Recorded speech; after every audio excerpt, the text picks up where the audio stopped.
কলম্বিয়ার দক্ষিণ পশ্চিমাঞ্চলে ১২১ জন আরোহী নিয়ে একটি সামরিক পরিবহন বিমান উড্ডয়নের কিছুক্ষণ পরেই বিধ্বস্ত হয়েছে। হারকিউলিস C-130 বিমানটিতে ১১০ জন সৈন্য এবং ১১ জন ক্রুসহ মোট ১২১ জন আরোহী ছিলেন।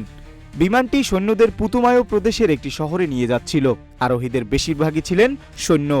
কলম্বিয়ার সংবাদ মাধ্যমগুলো অনলাইনে কিছু ছবি শেয়ার করেছে, যেখানে দেখা গেছে বিমানটি যেখানে বিধ্বস্ত হয়েছে সেই মাঠ থেকে কালো ধোঁয়ার কুণ্ডলী উঠছে এবং একদল সৈন্য ট্রাক নিয়ে দ্রুত ঘটনাস্থলের দিকে ছুটছেন। প্রতিরক্ষামন্ত্রী পেড্রো সানচেজ এক্স পোস্টে জানিয়েছেন, এই মর্মান্তিক দুর্ঘটনা আমাজনীয় প্রদেশ পুতুমায়োর একটি প্রত্যন্ত পৌরসভা পুয়ের্তো লেগুইজামোতে ঘটেছে। এলাকাটি প্রতিবেশী দেশ পেরু এবং ইকুয়েডর সীমান্তের কাছে অবস্থিত।